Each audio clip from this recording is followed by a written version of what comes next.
Okay okay, good evening good evening. कल हमने basically numericals किए थे फर्स्ट लॉ ऑफ थर्मोडायनामिक्स से रिलेटेड, है ना।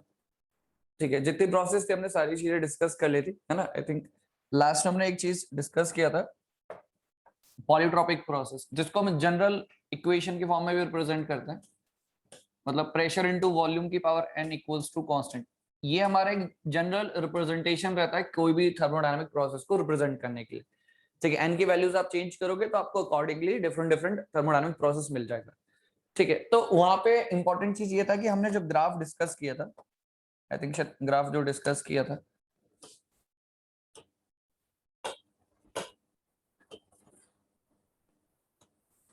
ठीक है, कुछ इस तरीके से हमने ग्राफ देखा था, प्रेशर वर्सेस वॉल्यूम। ठीक है, एंड इसमें हमने ये चीज देखी थी कि लेट्स सपोज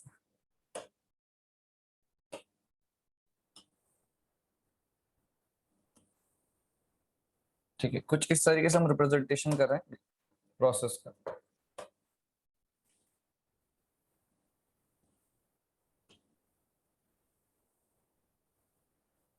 ठीक है,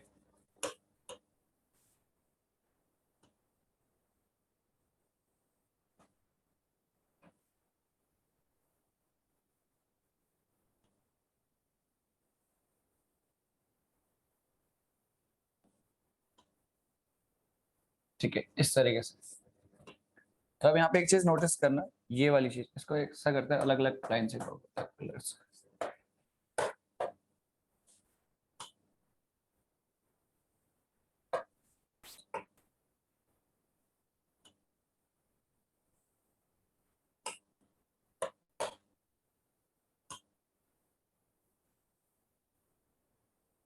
ठीक है, इस तरीके से कुछ।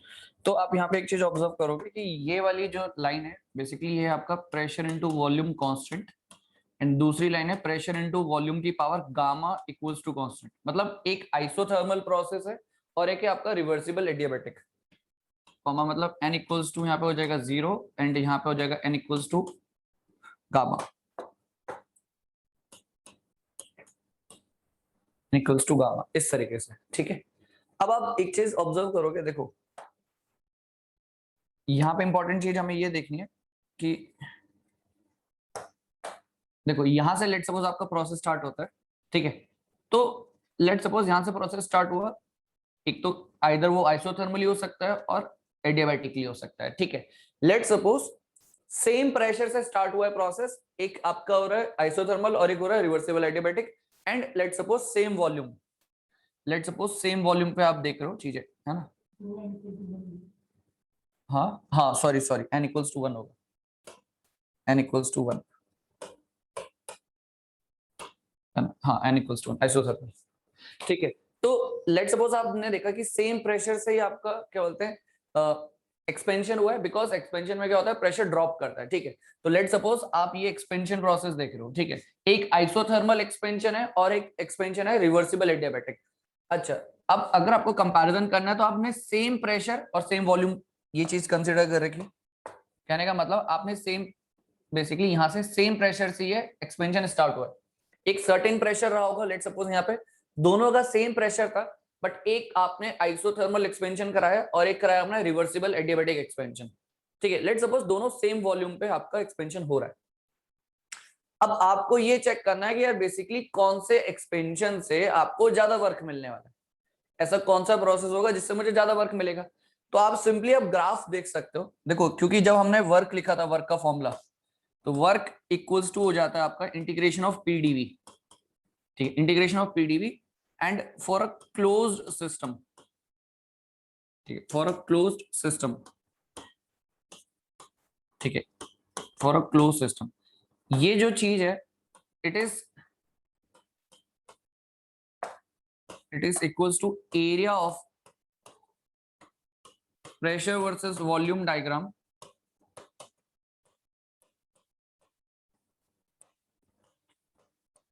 About volume axis, about volume axis. ठीक है, अबाउट वॉल्यूम एक्सिस। अब आप इजिली एक चीज को ऑब्जर्व कर सकते हो, इट सपोज आप वॉल्यूम की बात करते हो तो वॉल्यूम आइसोथर्मल प्रोसेस की बात करो, लेट सपोज तो आइसोथर्मल प्रोसेस में अगर आप ऑब्जर्व करोगे तो देखो इतना आपको बेसिकली ये एक्सपेंशन दिखने वाला है, ठीक है, ये आपका एक्सपेंशन का पार्ट, ठीक है, इतना वर्क आपका एक्सपेंशन में जा रहा है जब आइसोथर्मल एक्सपेंशन हो रहा है। बट जब आप एक्सपेंशन की बात करते हो किसकी, लेट्स सपोज आप एक्सपेंशन की बात करते हो रिवर्सिबल एडियाबैटिक की, तो आपका एक्सपेंशन जो वर्क होगा सिंपली सिर्फ इतना होगा। एंड आप यहां से एक चीज इजीली ऑब्जर्व कर सकते हो, एक्सपेंशन वर्क किस में ज्यादा होने वाला है, एक्सपेंशन वर्क किस में ज्यादा होगा, आइसोथर्मल प्रोसेस में। ये बात समझ में आ रही है? हाँ, पीवी इक्वल्स टू सी मतलब आइसोथर्मल प्रोसेस में। तो ये पॉइंट भी बहुत इंपॉर्टेंट है, ठीक है, इस पॉइंट को समझना भी बहुत इंपॉर्टेंट है यहाँ पे। तो आप ग्राफ से इजीली ऑब्जर्व कर सकते हो कि अगर आइसोथर्मल एक्सपेंशन होगा, अच्छा कंपैरिजन कर रहे हैं तो कुछ पैरामीटर्स कांस्टेंट रखने पड़ेंगे, मतलब सेम प्रेशर पे वो एक्सपेंशन हो रहा है दोनों प्रोसेस में, सेम प्रेशर से स्टार्ट हुआ एक्सपेंशन एंड सेम वॉल्यूम पे आ गया। तो आप ये चीज ऑब्जर्व कर रहे हो कि बेसिकली जो वर्क डन है in the case of isothermal process the expansion work will be more, ठीक है, ये चीज आपको हमेशा याद रखनी है। बट रिवर्सिबल एडियाबैटिक में कुछ ना कुछ कम होने वाला है। अब ये तो बात आपकी एक्सपेंशन की, लेट्स सपोज हम बात करते हैं कंप्रेशन की, ठीक है, लेट्स सपोज हम बात करते हैं कंप्रेशन की, तो compression will be like this, pressure will increase, है ना।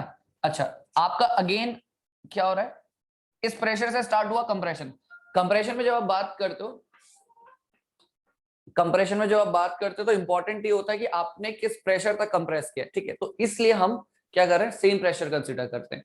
तो एक्सपेंशन में यही चीज इंपॉर्टेंट है कि आपने किस वॉल्यूम तक आपने फर्दर एक्सपेंशन किया, ठीक है, तो आपने किस प्रेशर तक कंप्रेस किया, लेट सपोज वो प्रेशर में एक कांस्टेंट मान लेता हूं, ठीक है, इस तरीके से,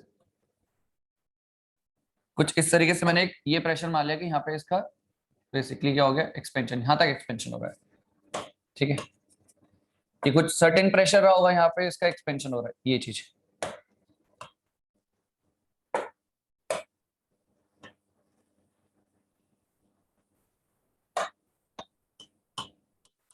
ठीक है, ये बात समझ में आ रही है। इस पॉइंट से स्टार्ट हुआ कंप्रेशन, इस पॉइंट तक गया, दोनों सेम अमाउंट ऑफ कंप्रेशन कर रहे हैं, बट सेम अमाउंट का कंप्रेशन तो कर रहे हैं, मतलब आपको जो प्रेशर अचीव हुआ है फ्रॉम दिस पॉइंट, आपका इनिशियली प्रेशर लेट सपोज 1 था, ठीक है, लेट सपोज इसको स्टेट 1 ले लेता हूं मैं, है ना, और इसको मैं यहाँ पे स्टेट ले रहा हूँ 2,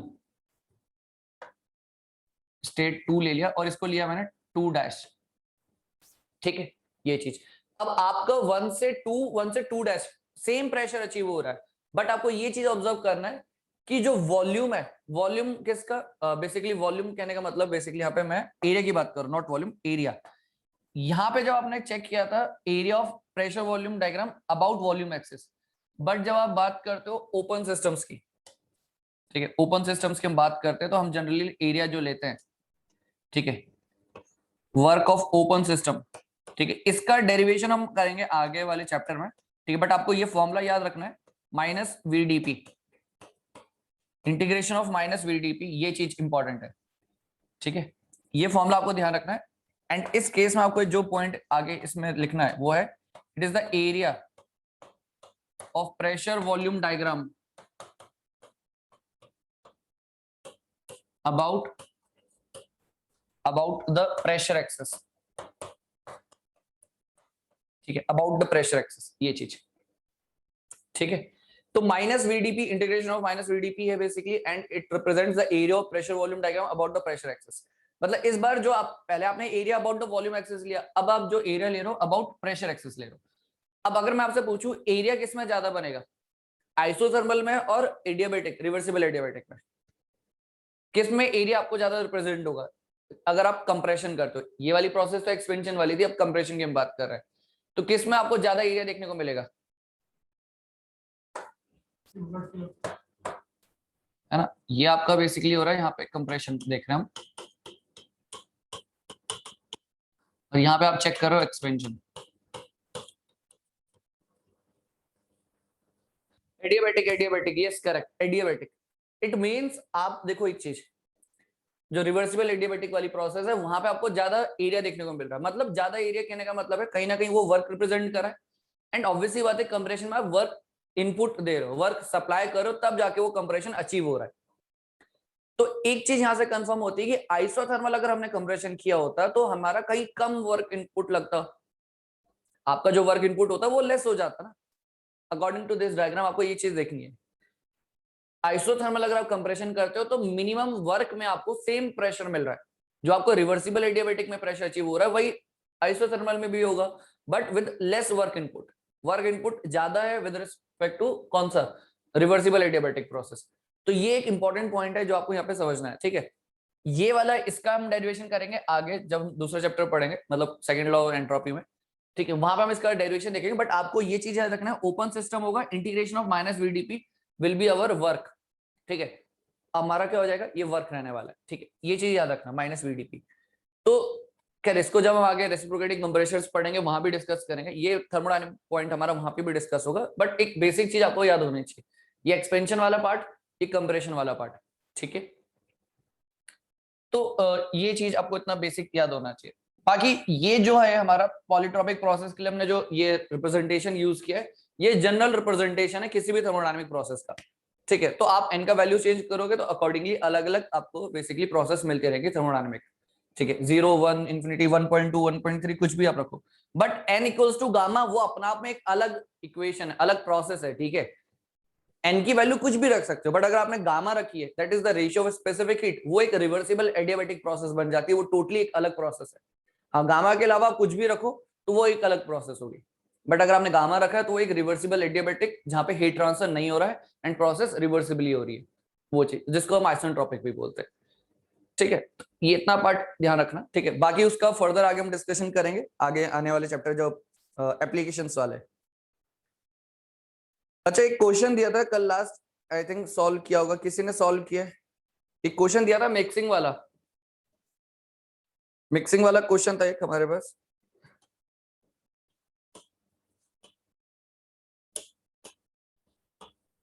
ठीक है, मिक्सिंग वाला एक क्वेश्चन था यहाँ पे, इसमें हमने ये चीज डिस्कस भी किया था,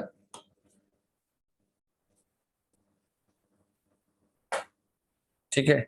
इसमें आपको ऐसा दिया था N2 800 किलो पास्कल,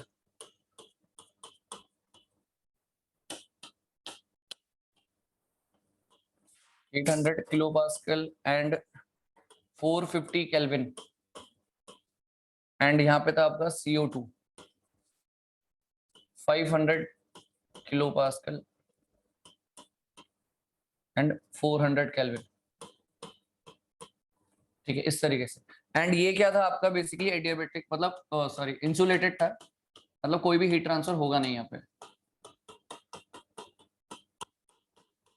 ठीक है। ये चीज फाइनल टेम्परेचर क्या आ रहा था, इक्विलिब्रियम टेम्परेचर, इक्विलिब्रियम टेम्परेचर क्या आ रहा था आफ्टर द मिक्सिंग,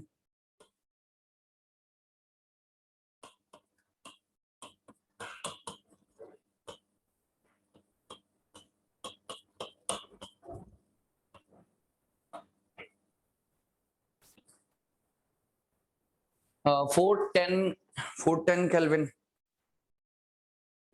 नहीं नहीं 410 नहीं आ रहा है। बाकी लोगों ने किसी किसी स्टूडेंट ने बाकी किसी ने अटेम्प्ट किया तो बताओ आंसर क्या आ रहा है। देखो क्वेश्चन दिया था तो उसको करना भी जरूरी है, ठीक है। जस्ट क्वेश्चन लिखने से काम नहीं चलेगा, सॉल्व करोगे तभी तो मिलेगा आंसर, ठीक है। तो हमने ये चीज डिस्कस की थी, मास N2 CV of N2, temperature क्या हो जाएगा इसका, इसका टेम्परेचर इट विल ड्रॉप 450 से कुछ होगा final temperature, it will equals to what, mass of CO2 CV of,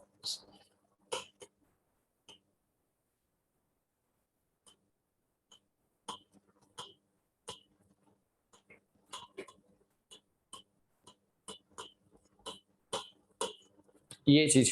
तो इस इक्वेशन का यूज करके सॉल्व करना था।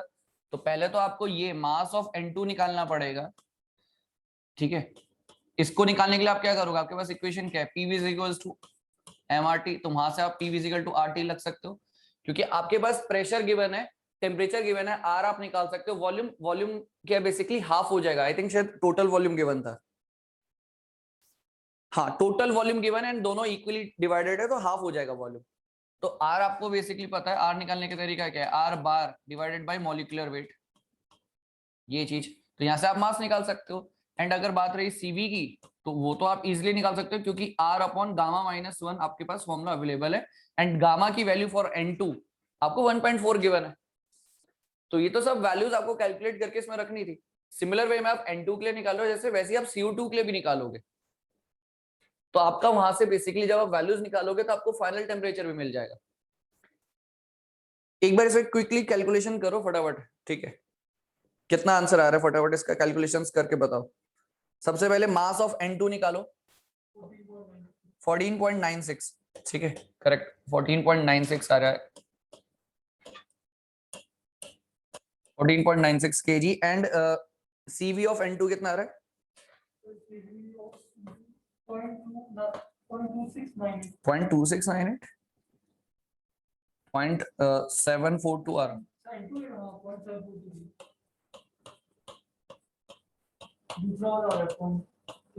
ठीक है क्योंकि यहाँ पे आपने वैल्यूज रखी होगी 8.314 डिवाइडेड बाय कितना हो जाता है ये 28 ना, ठीक है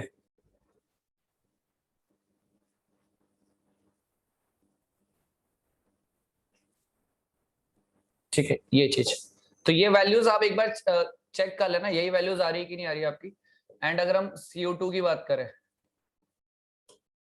CO2 के लिए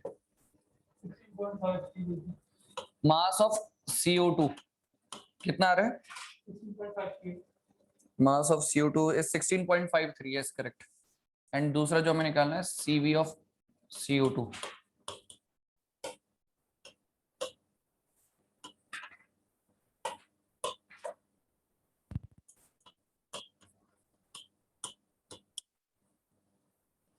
एंड इसका वैल्यू कितना आ रहा है 0.629 ठीक है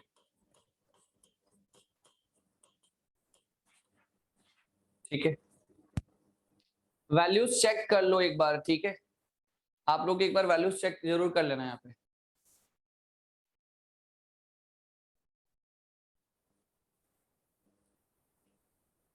ठीक है वैल्यूज एक बार क्रॉस चेक कर लेना। अगर ये वैल्यूज अगर आप यहाँ पे पुट करते हो फाइनली तो आपके पास जो है इक्विलिब्रियम या जो फाइनल टेम्परेचर आने वाला है ये कितना आएगा इट विल बी 425 ठीक है 425.9 समथिंग 94 केल्विन ठीक है। तो इसको अपने एंड से एक बार जरूर चेक कर लेना।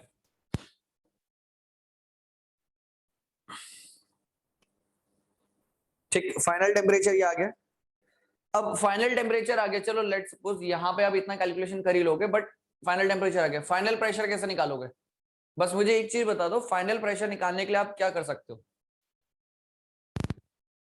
फाइनली प्रेशर निकालने के लिए आप क्या करोगे आफ्टर कि भाई ये पार्टीशन आपने रिमूव कर दिया मिक्सिंग हुआ तो कुछ ना कुछ तो एक प्रेशर बनेगा ना। जैसे एक फाइनल टेम्परेचर बना वैसे एक फाइनल प्रेशर भी बनेगा। वो प्रेशर कैसे कैलकुलेट करोगे।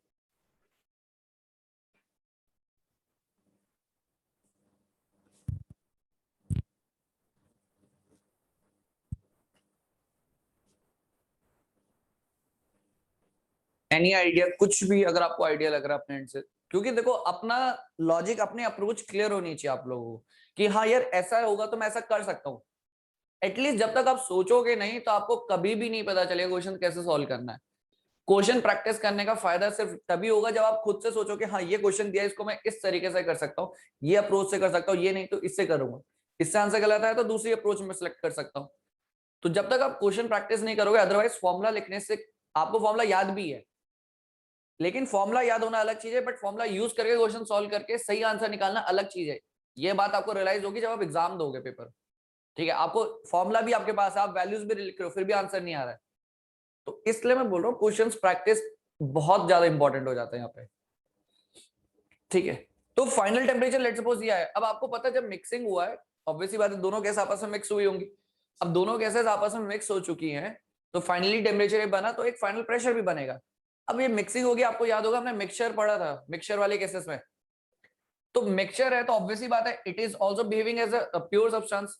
ठीक है तो वो जो मिक्सचर है उस केस में भी तो मैं आइडियल गैस रिलेशन अप्लाई कर सकता हूँ PV is equal to MRT for mixture. Mixture के लिए भी मैं ये रिलेशन यूज कर सकता हूँ अब ये रिलेशन यूज करेंगे, बट रिलेशन तो यूज करो ठीक है, बट ये किसका हो जाएगा, mixture. This is for mixture, this is for mixture, ठीक है, मास ऑफ मिक्सचर,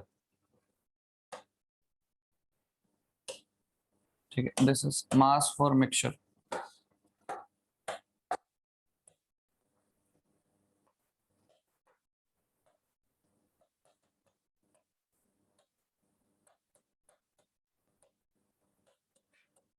ये चीज याद रखनी है। टेम्परेचर आपने ऑलरेडी निकाल दिया है, यही बेसिकली आपका क्या है, टेम्परेचर ऑफ मिक्सचर, जब इक्विलिब्रियम अचीव हो चुका होगा।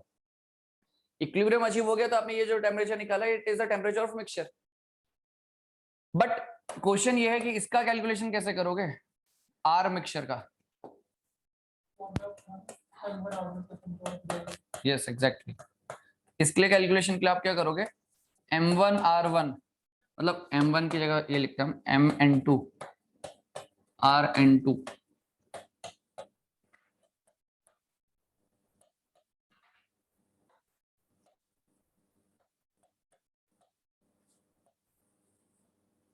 ठीक है।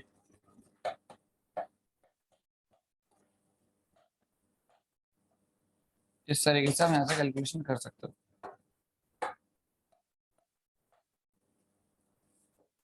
आर मिक्सचर निकाला, यहाँ पे वैल्यूज रखे, बस खत्म। वॉल्यूम ऑफ द मिक्सचर क्या है, 5 मीटर क्यूब, जो पूरा सिस्टम का है आपका वॉल्यूम, वहां से आप प्रेशर निकाल सकते हो।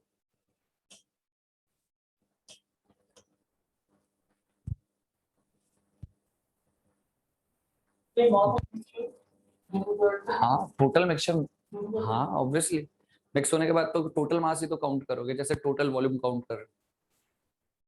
ठीक है, तो फाइनली आंसर जो आएगा प्रेशर ऑफ द मिक्सचर, इसको अपने एंड से जरूर चेक कर लेना, ये वाला पार्ट, 644.48 किलो पास्कल। ठीक है, फाइनली ये आंसर आएगा। ठीक है, करेक्ट।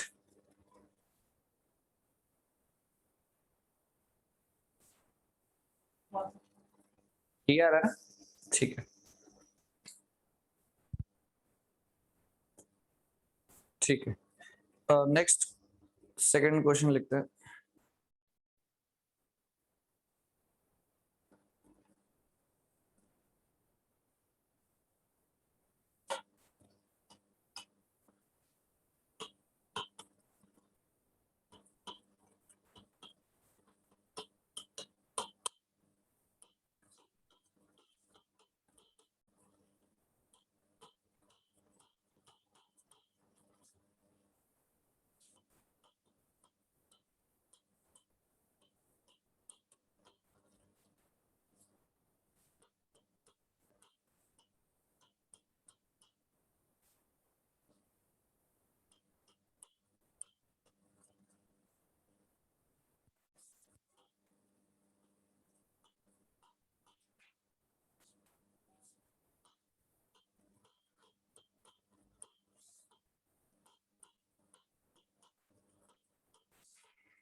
सॉल्व करो इसको, कितना आएगा आंसर।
ठीक है, क्वेश्चन में आपको ये प्रोसेस दे रखा है, प्रेशर इनटू वॉल्यूम की पावर 1.3 इक्वल्स टू कांस्टेंट, मतलब पॉलीट्रॉपिक प्रोसेस दिया है जिसमें n का वैल्यू इज 1.3। ठीक है, पॉलीट्रॉपिक प्रोसेस एंड उसके लिए हीट ट्रांसफर पूछा है। एंड कल हमने लास्ट में चीज डिस्कस भी किया था, पॉलीट्रॉपिक प्रोसेस में कैसे हीट ट्रांसफर कैलकुलेट करते हैं। ठीक है, कैलकुलेट करो, से आंसर कितना आएगा।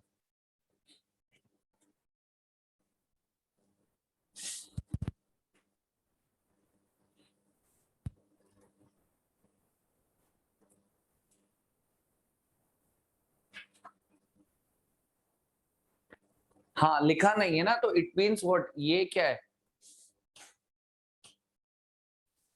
This is the polytropic relation. Reversible adiabatic कैसे हो सकता है? 1.4 नहीं है ये, जनरली आपको 1.3 दे रखा है, गामा निकालो पहले। ये 1.3 दिया है। देखो एक चीज याद रखो, आपको pressure into volume into n equals to constant, यहाँ कुछ भी वैल्यू हो, मुझे कैसे पता वो गामा है, पहली बात तो ये। हाँ, अगर क्वेश्चन में गिवन हो कि ये जो ये वैल्यू है इट इज गामा, तब वो आप समझ सकते हो। ठीक है, रिवर्सिबल एडियाबैटिक है तो पहली बात वो क्वेश्चन में मेंशन होगा। जो लेट्स सपोज है भी नहीं मेंशन, तो पहले आप ये चेक तो कर लो, ये जो लिखी हुई है वॉल्यूम की पावर वो गामा है कि नहीं। अब गामा निकालो, जो दे रखा है उसमें डाटा, उससे गामा निकालो, अगर वो गामा का वैल्यू उसके बराबर आता है इट मींस वो फिर रिवर्सिबल एडियाबैटिक है। वैसे 99% क्वेश्चन में मेंशन होगा कि वो रिवर्सिबल एडियाबैटिक है। इट इज नथिंग बट कि एक जनरल पॉलीट्रॉपिक प्रोसेस दे रखी है आपको। गामा भी हो तो हो सकता है, तो गामा निकाल के चेक तो करो पहले, गामा निकालो एंड चेक करो क्या गामा 1.3 है क्वेश्चन में। जो इन्फॉर्मेशन गिवन है उसके बेसिस पे आप गामा कैलकुलेट कर सकते हो बहुत इजीली। गामा निकाल के चेक करो कितना आ रहा है। वैसे 99.99 टाइम्स आपको परसेंट टाइम आपको यही मिलेगा कि रिवर्सिबल एडियाबैटिक क्वेश्चन में मेंशन होगा। इन केस अगर आपको डाउट लगता है तो आप चेक कर लो गामा का वैल्यू निकाल के। गामा का वैल्यू क्या होगा, क्या कैसे निकालेंगे, कुछ तो ऐसा कुछ गिवन है यहाँ पे जिससे गामा इजीली निकल सकता है।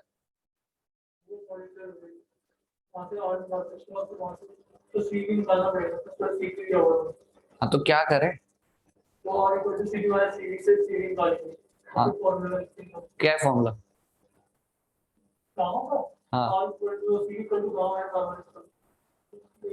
हाँ तो फिर सब कुछ तो दे ही रखा है यार। अच्छा मतलब एक चीज है, देखो मैं बता रहा हूँ, आपको क्या लग रहा है, कोई आपको सीपी लिख के देगा, फिर सीवी लिख के देगा, फिर बोलेगा चलो गामा निकालो, फिर आप बोलोगे वाह ये आंसर आया और हमारा गेट में 100/100 आ चुके हैं। यार ये कभी होने वाला नहीं है।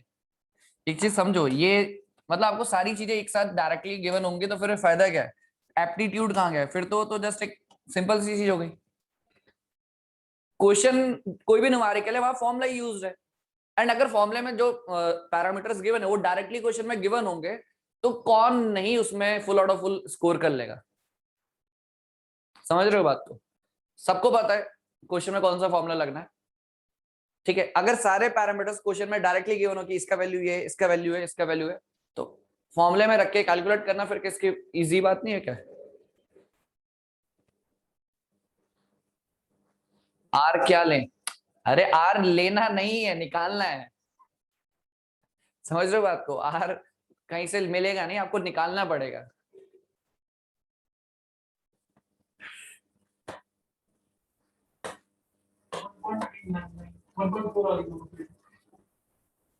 आपको दिया है molecular weight 16, R is what, R bar divided by molecular weight, यहां से आर निकलेगा। आपको दूसरा रिलेशन पता है, R equals to CP minus CV. CP question में जानबूझ के दिया है, सीपी दिया है तो आप यहां से सीवी निकाल सकते हो। एंड अगर एक बार आपने सीवी निकाल दिया तो सीवी निकालने के बाद gamma equals to what, CP by CV.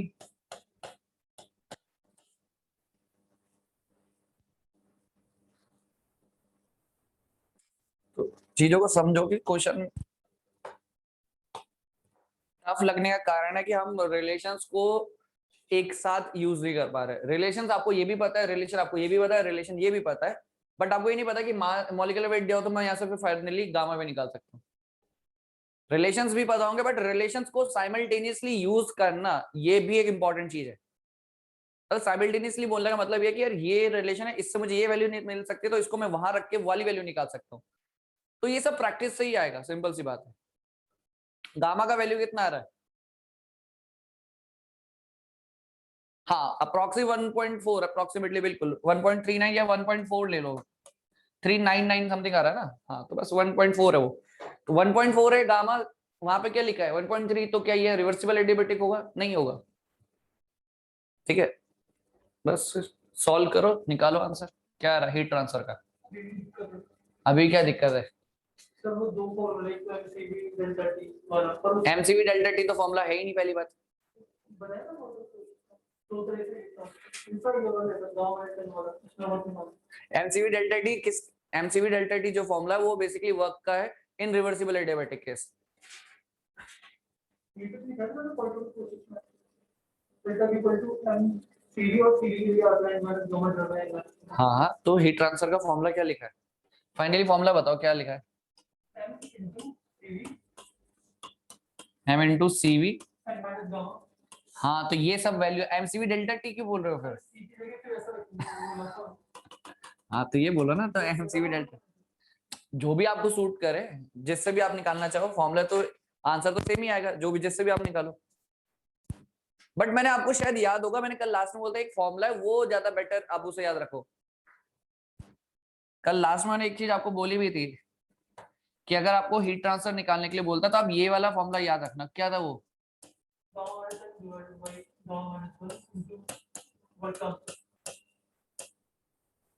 ये चीज याद रखना।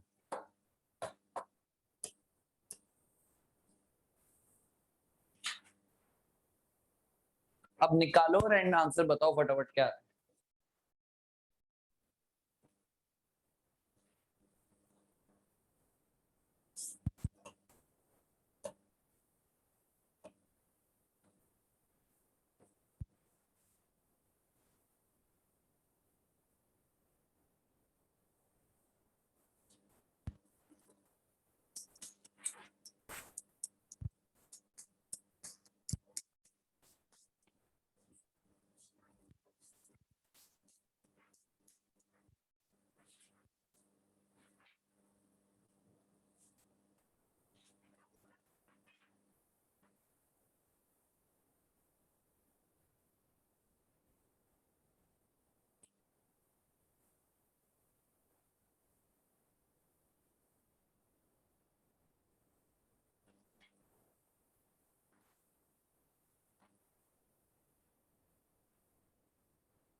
डन के वर्क डन के फॉर्मूले लिखे थे। हाँ तो प्रॉपर्टी रिलेशन कुछ तो था जो, हाँ तो कुछ भी है, रिलेशंस है, हमने एक रिलेशन लिखा था, उस रिलेशन का यूज करो।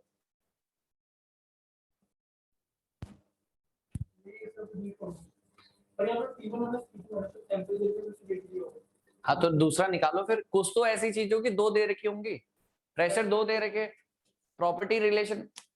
फिर आप वही वाली बात है, मैंने बोला था प्रॉपर्टी रिलेशंस बहुत ज्यादा यूज होंगे न्यूमेरिकल्स में।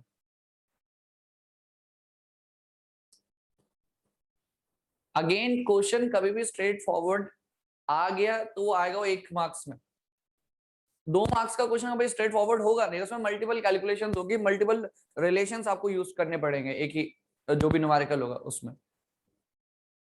कल डिस्कस किया था हमने प्रॉपर्टी रिलेशंस, उसकी हेल्प से वो डाटा निकालो जो आपको रिक्वायर्ड है वर्क ट्रांसफर निकालने के लिए, तब जाके इससे आंसर आ जाएगा।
सी मतलब मैं समझा नहीं सत्यर, सी पॉलीट्रॉपिक से भी आएगा।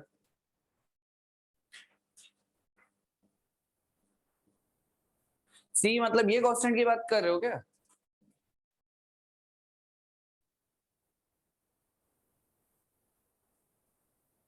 स्पेसिफिक पॉलीट्रॉपिक, मैं समझ नहीं पा रहा हूँ आप बोल क्या रहे हो। गामा आप कहाँ और कहाँ से निकालना चाहते हो?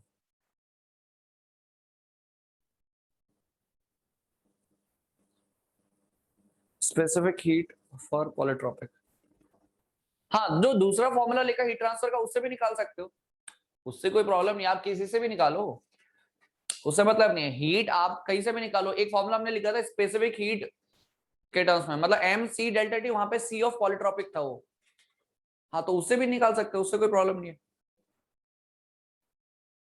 उससे कोई प्रॉब्लम नहीं, आप सी उससे भी निकाल सकते हो हीट ट्रांसफर। आंसर की यूनिट कैसे? आंसर स्मॉल भी केवी। किलोजूल पर केजी में निकालो, मास नहीं दिया, किलोजूल पर केजी में ही निकालो स्पेसिफिक टर्म्स में। 2.05। 2.05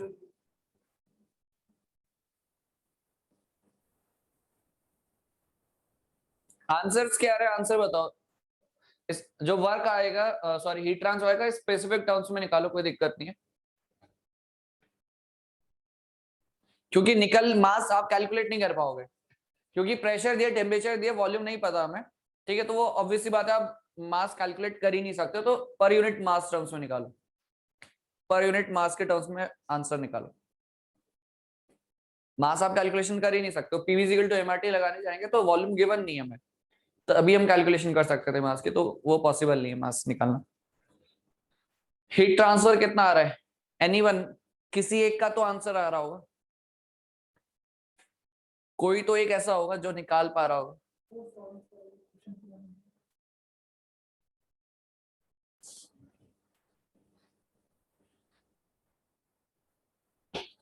अंशुल 58.6 155 मल्टीपल आंसर्स, नहीं अभी भी गलत है कुछ, 56 नहीं,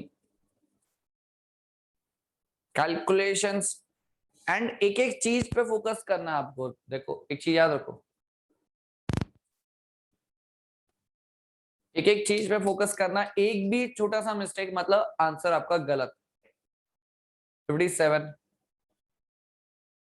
गलत, नहीं गलत। पहली बात तो आंसर पॉजिटिव में आ रहा है नेगेटिव में आ रहा है, जो आपने वर्क ट्रांसफर निकाला वो पॉजिटिव और नेगेटिव है, हाँ तो नेगेटिव कौन, मैं बताऊं अपने एंड से कि वो नेगेटिव आंसर है। जब न्यूमेरिकल आंसर टाइप क्वेश्चन आएगा तो आप नेगेटिव को कंसीडर करोगे नहीं, क्योंकि आपके लिए वो रेलेवेंट चीज है नहीं, तो नेगेटिव आपने, लेट सपोज आपने टाइप नहीं किया आंसर में, तो आंसर आपका सही है बट गलत है, वो नेगेटिव आपने आंसर लिखा ही नहीं, हाँ तो फिर तो नेगेटिव कब लिखोगे, नेगेटिव में आंसर आ रहा है 58 पॉइंट समथिंग, हाँ थोड़ा बहुत इधर उधर हो सकता है, 57.8 मे भी मैं उसे करेक्ट मान सकता हूँ, बट नेगेटिव होना बहुत जरूरी है, क्योंकि वर्क ट्रांसफर आपने जो निकाला वो नेगेटिव में आ रहा है, तो ऑब्वियसली बात है यहाँ से जो हीट ट्रांसफर आ रहा है वो भी नेगेटिव में आ रहा है, -58 पॉइंट समथिंग किलो जूल पर केजी के टर्म्स में आ रहा है, ठीक है। तो टेम्परेचर भी बता दूं। T2 का वैल्यू, एक सेकंड, T2 का वैल्यू आ रहा है 433.9 केल्विन, वहां गामा की जगह एन की जगह गामा तो नहीं रख दिया प्रॉपर्टी रिलेशन में,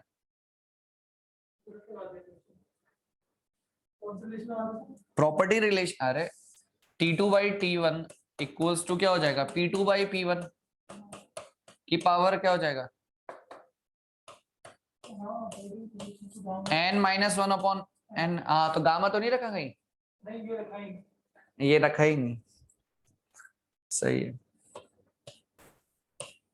58.03 किलो जूल पर केजी है ना, आंसर्स चेक कर लेना अपने एंड से। T2 का जो वैल्यू आ रहा है इट इज अराउंड 433.9 434, हाँ T2 इस तरीके से प्रॉपर्टी रिलेशंस देखो, जब भी पॉलीट्रॉपिक या रिवर्सिबल एडियाबेटिक प्रोसेस में आपको लगता है कि कोई डाटा आपको रिक्वायर्ड है, आप जाओगे हमेशा प्रॉपर्टी रिलेशन की तरफ। प्रॉपर्टी रिलेशन से आपको जो अननोन डाटा रिक्वायर्ड है वो आप इजीली कैलकुलेट कर सकते हो, है ना। एंड ये फर्दर आगे किसके इक्वल होता है, V1 बाय V2 की पावर n-1। पॉलीट्रॉपिक है तो n-1 रख रहे हैं n के टर्म्स में, अदरवाइज गामा होता है रिवर्सिबल एडियाबेटिक केस में।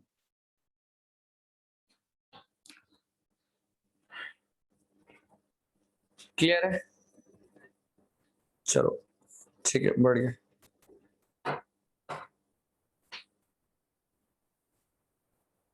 चलो नेक्स्ट एक और क्वेश्चन, ठीक है, डन हो गया सबका। आंसर आ रहा है -58.03, -58.03। थोड़ा बहुत इधर उधर हो सकते हैं वेरिएशन, वो अपने एंड से आप कैलकुलेशन चेक कर लेना, ठीक है। ठीक है डन, किसी को डाउट है तो पूछ लो अभी, अदरवाइज हम नेक्स्ट क्वेश्चन की तरफ चलते हैं। ठीक है चलो। है सर गेट का क्वेश्चन है। नहीं नहीं, गेट का क्वेश्चन नहीं है, बट इससे नीचे लेवल के क्वेश्चन नहीं आएंगे गेट में भी, बट हाँ आ सकते हैं, बट इससे ऊपर ठीक है, इतना तो आपको प्रैक्टिस होना चाहिए।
फिफ्टी 57.92, हाँ हो सकता है सत्य, पॉसिबल हो सकता है। एक्चुअली वो जो आंसर है एक्चुअली किसी स्टूडेंट का कैलकुलेशन है, तो उसके बिहाफ में बता रहा हूँ, ठीक है। तो अप्रोक्सीमेटली उतना ही आएगा, ठीक है, 58 ही अप्रोक्सीमेटली। हो सकता है वैल्यूज थोड़ा इधर उधर हो उसकी वजह से।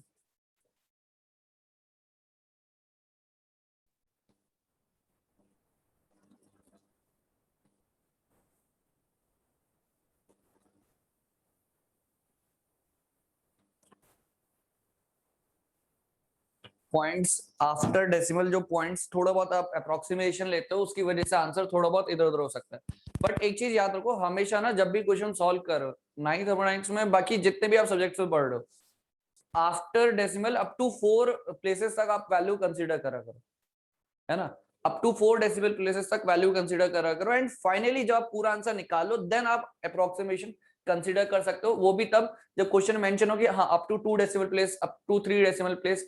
अगर हम स्टार्टिंग से ही अप्रोक्सीमेशन मानना स्टार्ट करते हैं ना, तो फाइनली आंसर हमारा जो आंसर आएगा लास्ट, वो काफी वेरी कर जाता है। फिर अप्रोक्सीमेशन हमेशा लास्ट में कंसीडर करना चाहिए, ये चीज याद रखो। इनिशियली आप जो कैलकुलेशंस कर रहे हो starting from the first step, तो जब कैलकुलेशंस करते हो तो decimal up to 4 decimal places तक कंसीडर करो वैल्यूज, है ना, पूरे स्टार्टिंग से तक एंड तक। और एंड में जाके फाइनली फिर आप देखो क्वेश्चन में मेंशन है कि कौन से डेसिमल प्लेस तक आंसर पूछा है, तब आप अप्रोक्सीमेशन, क्योंकि स्टार्टिंग से अप्रोक्सीमेशन माना, फिर अप्रोक्सीमेशन चलते चलते ना वो फाइनली आंसर वेरी करता है, थोड़ा ज्यादा वेरी करता है। फिर ये चीज होती है न्यूमेरिकल्स के केस में, ठीक है। कैलकुलेट करो फास्ट, इस क्वेश्चन का आंसर क्या आएगा।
ठीक है,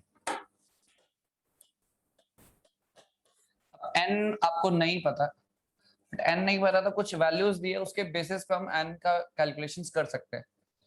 कैसे कर सकते हैं, देखो रिलेशन आपको पता है, प्रेशर इनटू वॉल्यूम की पावर एन, ये कांस्टेंट होता है। तो मैं ऐसे लिख सकता हूँ P1 V1 P2 V2 की power N. P1 V1 and P2 V2 आपको गिवन है, वहां से आप कैलकुलेशन कर लो, सिंपल। दोनों प्रेशर्स दिए, दोनों वॉल्यूम दिए, नहीं दिए, एक तो दिया है तो दूसरा प्रॉपर्टी रिलेशन से निकालो फिर। फर्स्ट कैलकुलेशन करो, एन का वैल्यू कितना है यहाँ से। प्रॉपर्टी रिलेशन लगाने के लिए चाहिए, प्रॉपर्टी रिलेशन निकालने के लिए एन चाहिए। v1 by v2 n minus 1 equal to t2 by t1 होगा ना, तो दो अच्छा हाँ, ये बात भी सही है। तो और V2 और कैसे निकाल सकते हो।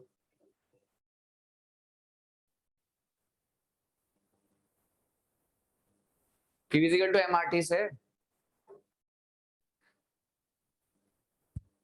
P is equal to MRT से निकाल सकते हो।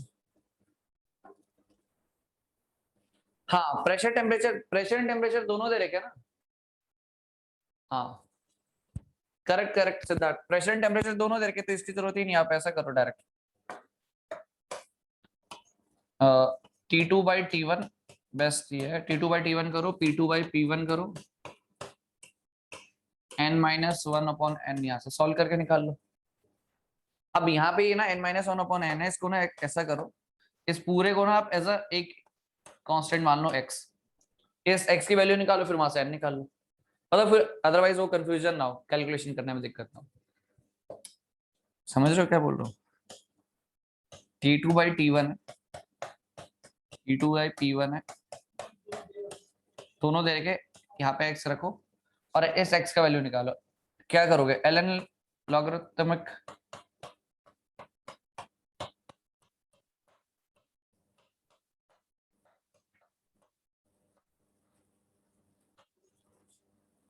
यहाँ से x का वैल्यू निकाल सकते हो।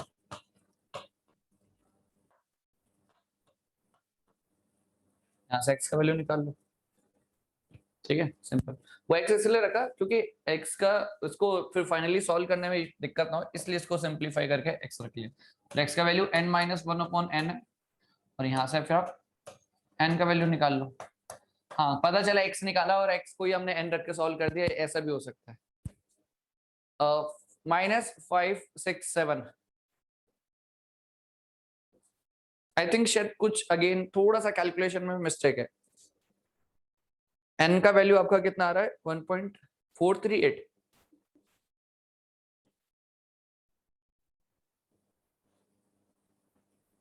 n का वैल्यू 1.5384 आ रहा है। n का वैल्यू आ रहा है 1.5384। टेम्परेचर आप केल्विन में ही रखोगे, dr डिग्री सेल्सियस में। और अच्छा, एक और चीज भूल रहे हो। यहाँ से लेट सपोज वॉल्यूम नहीं पता ना, तो आप एक चीज, जब आप equation of state, I think याद होगा आपको, जब हमने बॉयल्स लॉ, चार्ल्स लॉ लिखा था, गेल-लुसिक्स लॉ लिखा था, लास्ट में इक्वेशन ऑफ स्टेट भी लिखा था एक चीज, P1 V1 by T1 equals to P2 V2 by T2। यहां से आप कैलकुलेशन करके V2 भी निकाल सकते हो। देखो, मल्टीपल वेज है किसी भी क्वेश्चन को सॉल्व करने के। V2 निकाल के यहां से रखो, चाहे इसको यूज करके सॉल्व करो, आपके ऊपर है, ठीक है। ये अलग तरीके से आप सॉल्व कर लो, चाहे आप इस तरीके से सॉल्व करो।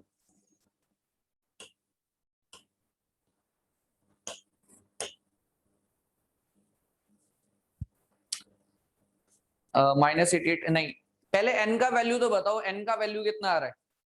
n का वैल्यू जो आएगा आई थिंक 1.5384। पहले इस बात को कंफर्म करो, n का वैल्यू यही आ रहा है कि कुछ और आ रहा है? हाँ, 1.5377। हाँ, मतलब अप्रोक्सीमेटली यही आना चाहिए।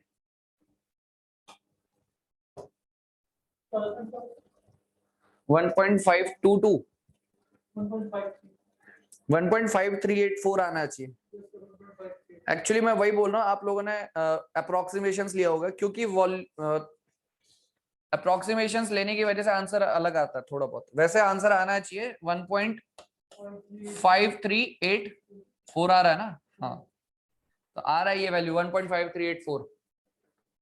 Starting from the first step only, आपको अप्रोक्सीमेशंस कंसीडर ही नहीं करने, at least up to 4 decimal places तक वैल्यू रखा करो, अप टू 4 डेसिमल प्लेसेस तक। आपने किससे करा? इससे करा है? हाँ, ठीक है। 1.5384 आ रहा है वैल्यू, ठीक है, जो मेरे पास आंसर अवेलेबल है। यहाँ पे विपिन का भी वही आंसर आ रहा है,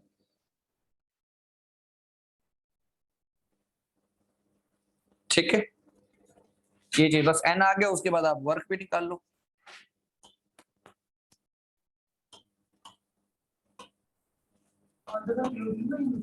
हाँ, किलो जूल नहीं, वो तो आप बताओगे किलो जूल में किस में, वो तो आपकी मर्जी है जिसमें निकालना चाहो। क्वेश्चन देख लो बस, और क्या है। नहीं नहीं, किलो जूल का मास से क्या लेना देना? हाँ, किलो जूल पर केजी। हाँ, मेरे को लगा आप जूल और किलो जूल के बारे में बात कर रहे हो। -30 नहीं नहीं नहीं, -30 नहीं है, -30 इज नॉट करेक्ट। -461 क्या work?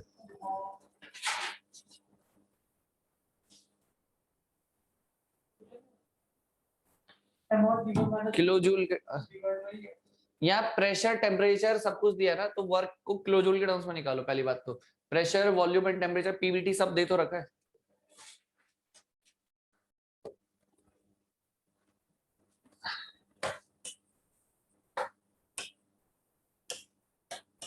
P1 V1 equals to MRT1, सारी वैल्यूज गिवन है, तो आप यहां से मास भी तो निकाल सकते हो।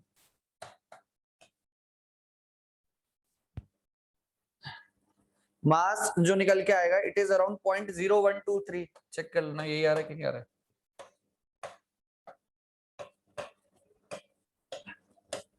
चेक करो मास यार।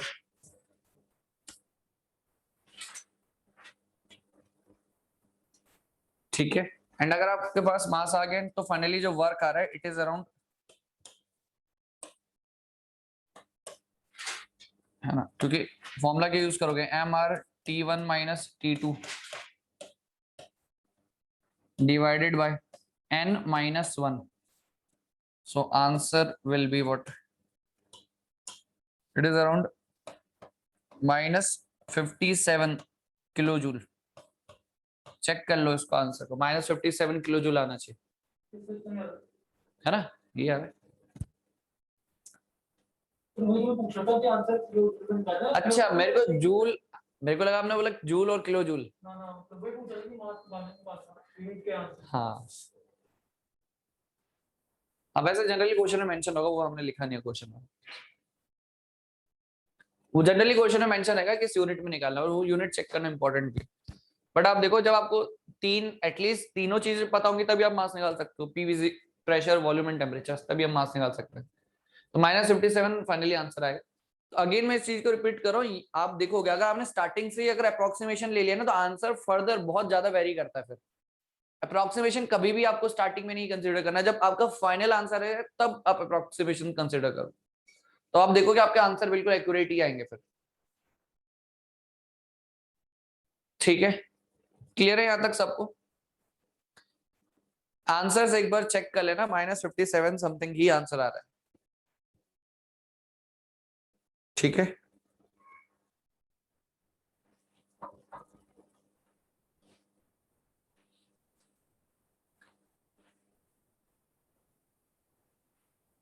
देन नेक्स्ट एक और क्वेश्चन लिखते हैं।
ये 1/8 ऑफ इट्स वॉल्यूम है।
ठीक है, तो सबसे पहले ना क्वेश्चन का लैंग्वेज समझो एंड क्वेश्चन में जो गिवन डाटा है उसको डायग्राम की फॉर्म में कन्वर्ट करो।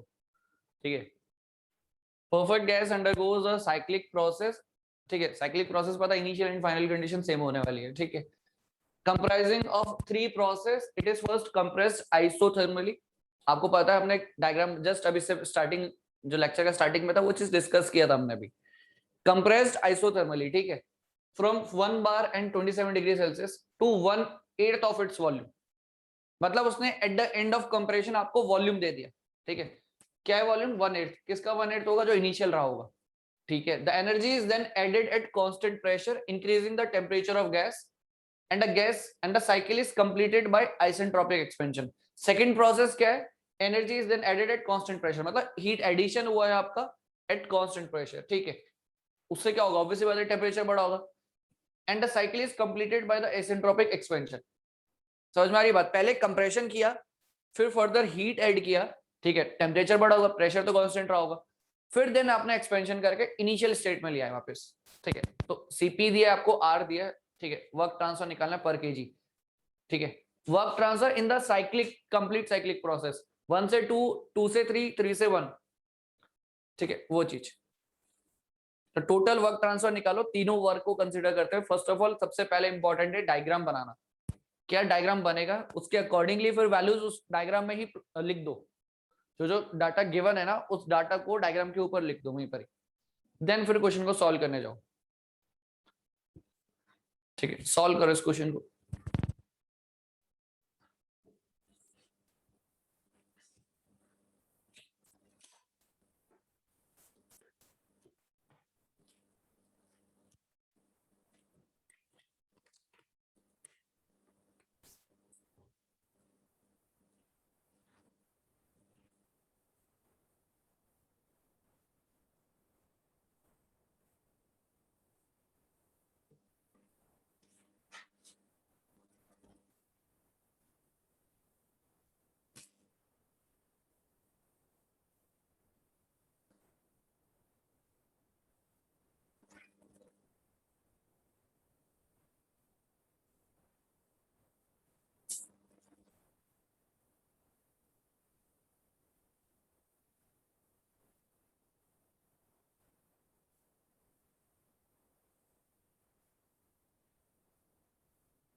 कितना आंसर आ रहा है?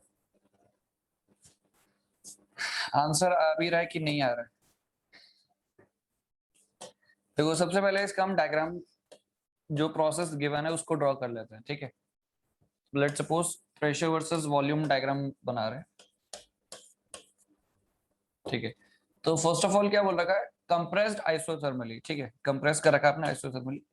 तो ऑब्वियसली बात है कोई कंप्रेशन कुछ इस तरीके से, ठीक है। Let's suppose first condition then second, then heat is added at constant pressure. अब हीट एडिशन हुआ है तो कुछ इस तरीके से, ठीक है। Increasing the temperature of gas and the cycle is completed by isentropic expansion, ठीक है, ये चीज। फर्दर एक्सपेंशन,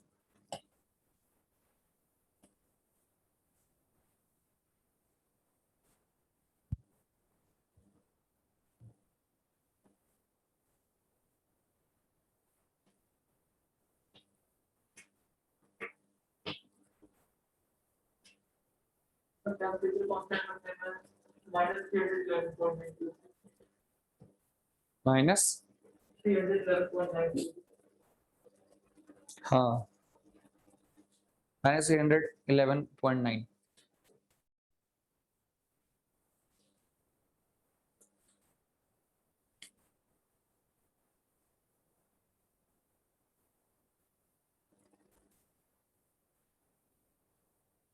अच्छा एक चीज सुनो।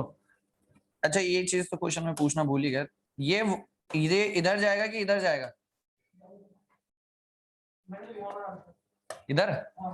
नहीं, लेकिन कैसे कैसे कौन डिसाइड करेगा इधर जाएगा उधर जाएगा? राइट जाएगा, क्यों जाएगा राइट? क्यों जाएगा राइट? क्यों राइट जाएगा लेफ्ट जाएगा? ये क्वेश्चन मुझे पूछना चाहिए था वैसे। राइट जाएगा बिल्कुल करेक्ट है आयुष, बट वाई, क्यों जाएगा राइट?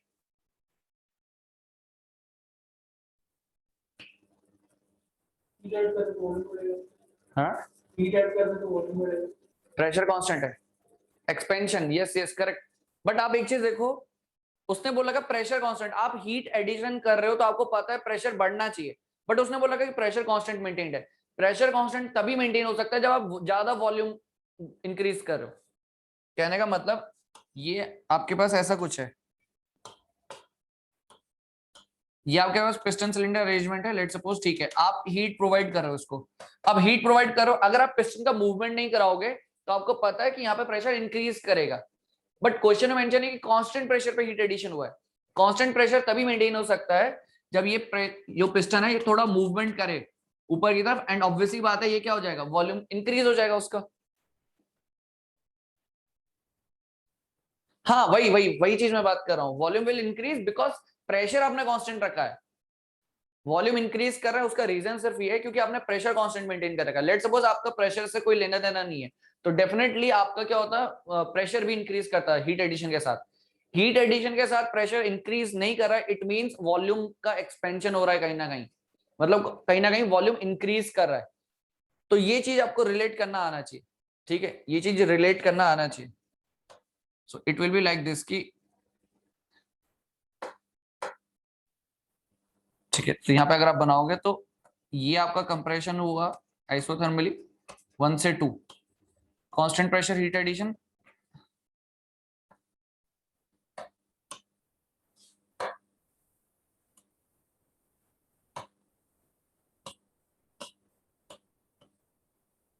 अब इसका आंसर आप निकाल ही सकते हो, फटाफट आंसर बताओ क्या होगा। वर्क 1 से 2 माइनस क्या बोला आपने, 311.9 है ना, ये चीज किलो जूल पर केजी के टर्म्स में चलना है। देन वर्क आपका हो गया 2 से 3, वर्क 3 से 1, क्या है 2 से 3 के लिए क्या है,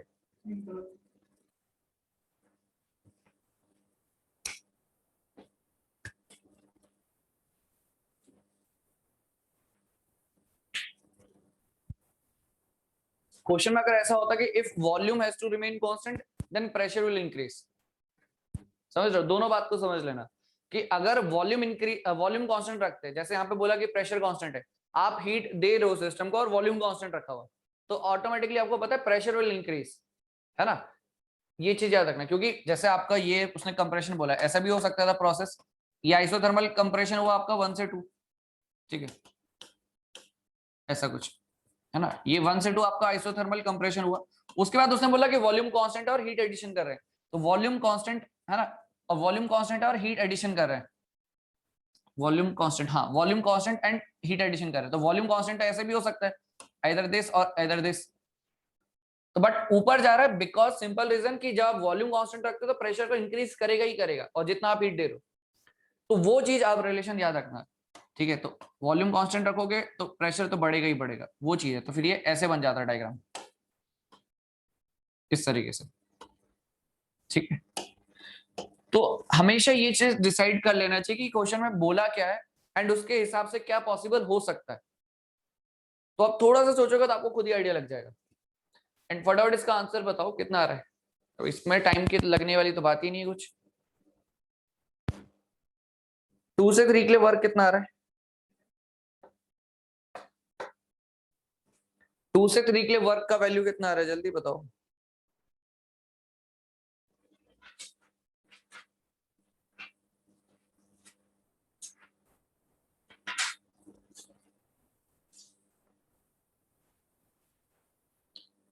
थर्ड पॉइंट के कोऑर्डिनेट कैसे आएंगे, heat addition at constant pressure, 2 से 3 आपका कांस्टेंट प्रेशर है,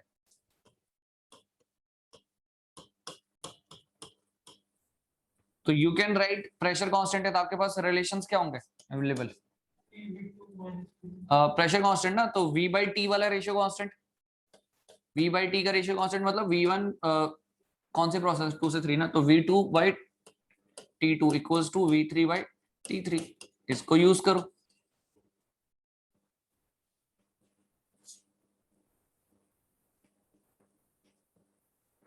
प्रेशर कांस्टेंट है ना 2 से 3 के लिए, तो आप वो रिलेशंस यूज कर सकते हो। V3 एंड T3 नहीं दिया है, V3 एंड T3 नहीं दिया है,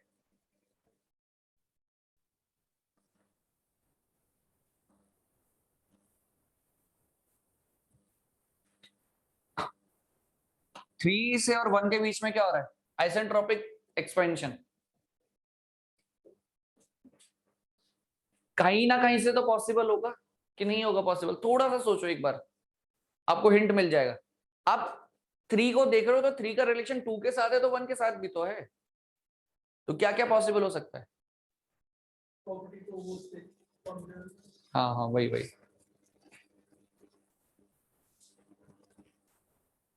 आइसेंट्रोपिक का क्या रिलेशन होगा,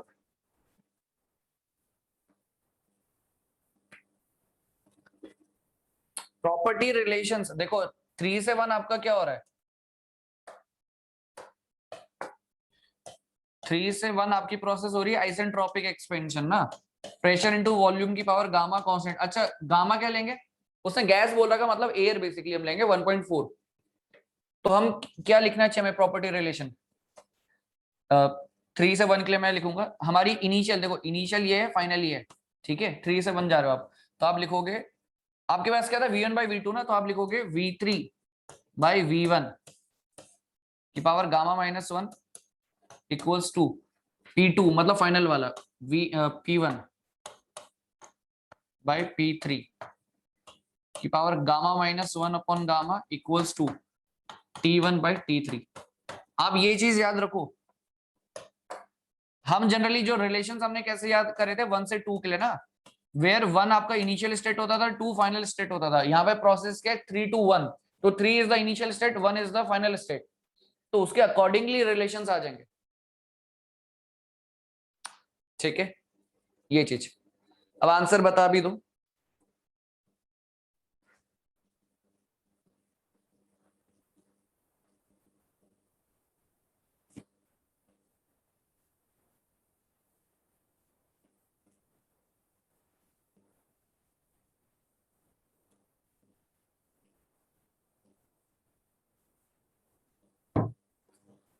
टू से 3 के लिए वर्क कितना आ रहा है, निकाला है कुछ। अब एक चीज देखो, अब इसको भी याद रखना चीज दिमाग में, 2 से 3 के लिए अच्छा प्रोसेस कौन सी है, कांस्टेंट प्रेशर ना, तो फॉर्मूला क्या होना चाहिए, पी तो खैर कांस्टेंट है, कुछ भी रखो, 2 और 3 उससे फर्क नहीं पड़ता, V3 माइनस, अब V2 पता है, V3 पता है,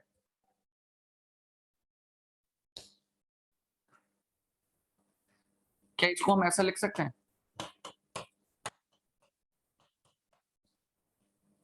तो बस फिर हो तो क्या काम, क्योंकि 1 से 2 तो आइसोथर्मल था, तो T2 तो ऑलरेडी आपको पता है, कुछ दिया है वैल्यू, दी हो गया I think, initially pressure temperature दिया है, हाँ दे रखा है, हाँ तो दिया है, T3 निकालना है, T3 निकालना है, T3 आप यहाँ से निकाल लो, T1 आपको पता है, T3 आपको निकालना है, P1 P3 के बीच में P1 P3 कुछ दिया है रिलेशन, P1 1 बार दिया है और P3 के बारे में कुछ दिया है,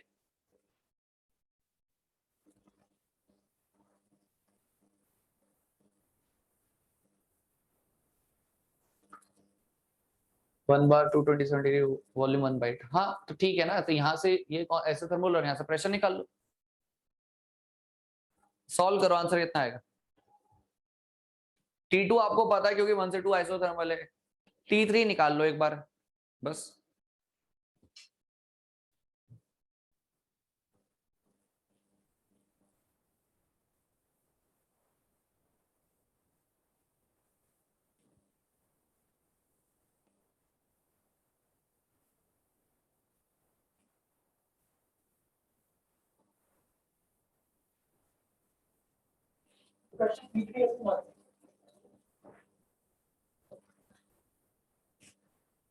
एप्टीट्यूड, एप्टीट्यूड, एप्टीट्यूड 1 से 2 क्या है, आइसोथर्मल है ना, बिल्कुल करेक्ट, आइसोथर्मल बोलने का मतलब P1 V1 बराबर P2 V2, आपको वॉल्यूम के बीच में रिलेशन दिया था ना, क्या वॉल्यूम के बीच में रिलेशन क्या है,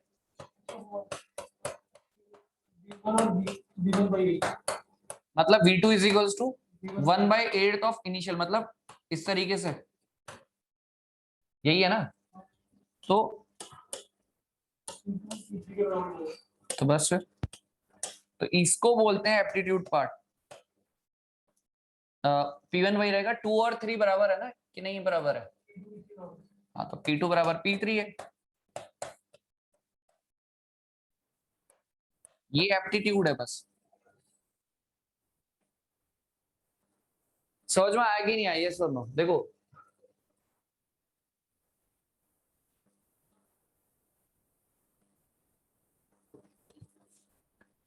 क्लियर है सबको, यहां तक क्लियर है, देखो रिलेशंस आपको बहुत लिमिटेड दिए होंगे, आपको अपना एप्टीट्यूड पार्ट यूज करना है,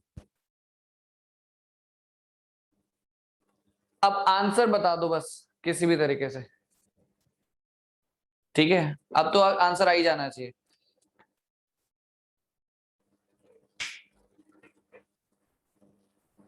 आंसर बता भी दो, अब कितना टाइम लगाओगे, अब एक एक क्वेश्चन में 10-10 5-5 मिनट लगा रहे हैं,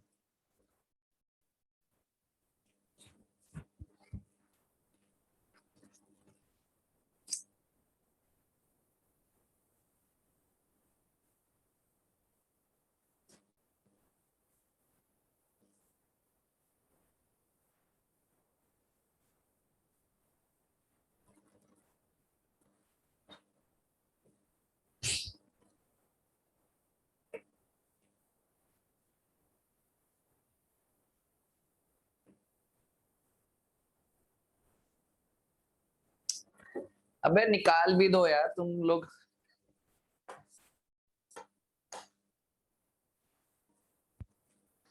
अब सारा क्वेश्चन सॉल्व कर दिया, उसके बाद अब तो क्या है, अब तो वैल्यूज पुट करके आंसर बता दो, क्या कर रहे हो तुम,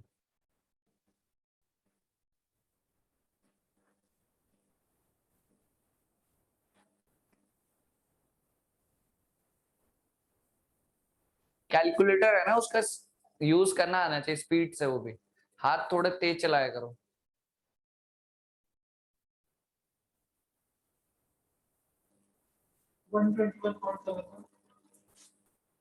हद होगी तुम लोग किसी से सॉल्व हो नहीं रहा, कितना है 127 121.7 194। T3 का वैल्यू कितना आ रहा है? 543।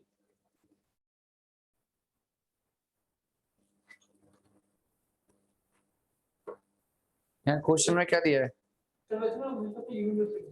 अच्छा 1 पॉइंट, अच्छा आपने गामा वैसे 1.4 रखा होगा ना? मैंने 1.4 बोला था। गामा दिया नहीं है। नहीं गामा के लिए इन्होंने कुछ और दे रखा है।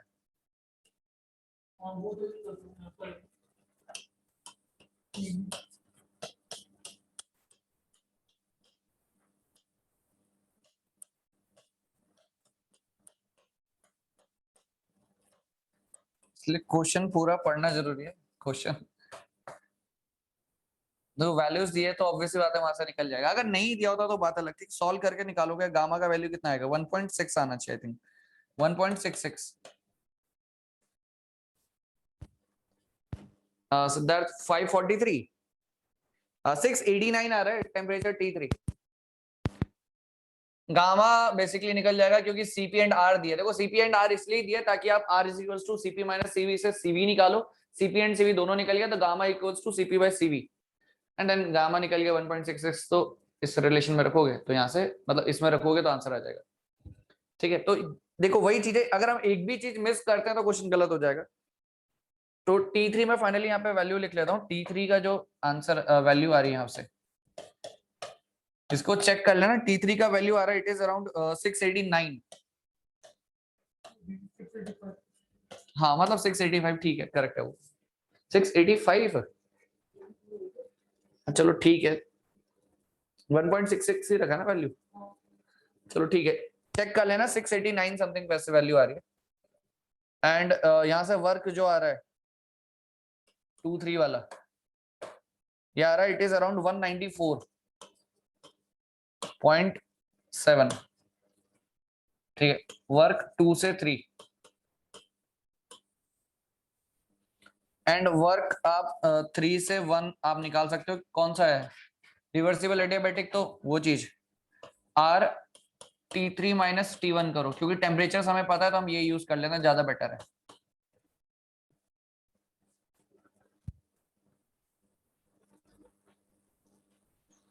हाँ अप्रोक्सीमेटली वो तो कोई इशू नहीं है। 194 195 के आसपास आ रहा है, ठीक है चलो मान सकते हैं वो चीज।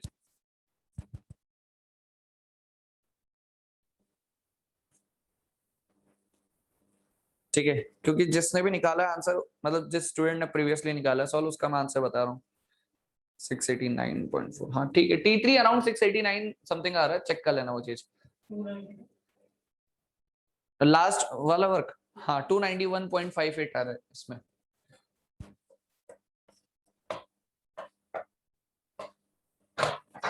ठीक है इस तरीके से। तो वही है क्वेश्चन में अगर हम एक भी डाटा मिस कर रहे हैं, देखो एक चीज है क्वेश्चन में अगर हम एक भी डाटा मिस करेंगे तो ऑब्वियसली बात है गलती होगी। तो इंपॉर्टेंट ये चीज है जब भी न्यूमेरिकल आए ना आप एक चीज करो, जब भी न्यूमेरिकल आए तो सबसे पहले तो जो गिवन डाटा है उसको एक साइड लिख लिया करो, है ना। उससे फायदा ये रहेगा कि एक बार आपने सारा डाटा है लिख लिया तो आपको पता रहेगा कि यार ये सब वैल्यूज दे रही है तो मैं इससे रिलेटेड जो दूसरे पैरामीटर्स है वो मैं लिख सकता हूँ, उससे ये फायदा रहेगा। 292 सिद्धार्थ, हाँ वही मतलब उसी के पास 291 292 अप्रोक्सीमेटली वही है। बट ये चीज समझ पा रहे हो ना कि आपके पास जो रिलेशन है उसके हेल्प से आप फाइनली कैसे कैलकुलेशन कर सकते हो। प्रोसेस सबसे पहले तो डायग्राम क्लियर होना चाहिए कि डायग्राम बनेगा कैसे, है ना। डायग्राम वाला पार्ट आपको क्लियर होना चाहिए, डायग्राम बनेगा कैसे, दिस पार्ट ये डायग्राम बनेगा कैसे वो चीज आपको पता होना चाहिए। कौन सा पैरामीटर कांस्टेंट है और कौन सा इंक्रीज डिक्रीज वो चीज। बाकी ये हाँ ये वाली चीज में कई बार इसको आप इस तरीके से भी लिख सकते हो। और ना एक काम करना, जहां पे हमने कांस्टेंट प्रेशर प्रोसेस लिखा ना तो वहां पे ये फॉर्मूला भी लिखो। वहां पे हमने क्या लिखा होगा, pressure into V2 minus V1, pressure into V2 minus V1 लिखा होगा ना, उसके बाद लिख लेना R T2 माइनस T1। अगर मास बाहर मल्टीप्लाई करेगा तो मास भी वो कर सकते हो, वैसे मास लिखने की जरूरत नहीं वहां पे क्योंकि वॉल्यूम लिखा तो आंसर किलो जूल के टर्म्स में आएगा। तो आपने लिखा होगा प्रेशर V2 माइनस V1 जहां पे कांस्टेंट प्रेशर प्रोसेस के हमने रिलेशंस लिखे हैं। इनिशियली लिखा था ना कांस्टेंट वॉल्यूम फिर कांस्टेंट प्रेशर, सेकंड लिखा होगा आई थिंक शायद, तो वहां पे लिख लेना प्रेशर V2 माइनस V1 लिखा होगा, वहां पे लिखना R2 माइनस मतलब RT2 माइनस RT1। तो फॉर्मूला अगर आपने अपने नोट्स में लिखा है फॉर्मूले वाली शीट्स में, तो आपके माइंड में रहेगा कि हाँ इसको इस तरीके से भी लिख सकता हूं। ये एक्सपेक्ट मत करना कि एग्जाम में आपसे कुछ अनएक्सपेक्टेड चीज हो जिससे क्वेश्चन सही हो जाए। ये चीज में अगेन ये चीज याद रखो, एग्जाम में मोस्टली वही होगा जो इसका आपने प्रैक्टिस कर रखा है। अनएक्सपेक्टेड चीज ऐसा नहीं होगा कि आपको क्वेश्चन दिया और आपने अनएक्सपेक्टेड माइंड लगाया और कुछ स्पेसिफिकली कुछ ऐसा करा जिससे रिलेशन यूज करे मल्टीपल और आपका आंसर आ गया। प्रैक्टिस जितना ज्यादा मैक्सिमम करोगे अलग अलग वैरायटी ऑफ क्वेश्चंस का, उतना आपका जो होगा ना माइंड उतना अच्छा बेटर वर्क करेगा। इसलिए ये रिलेशन भी लिख लेना फॉर्मूले में, RT2 माइनस RT1 हो जाएगा वहां पे। मतलब एक ही चीज को आप मल्टीपल वेज में कैसे कन्वर्ट कर सकते हो, तो वो आपको पता होना चाहिए वो चीज।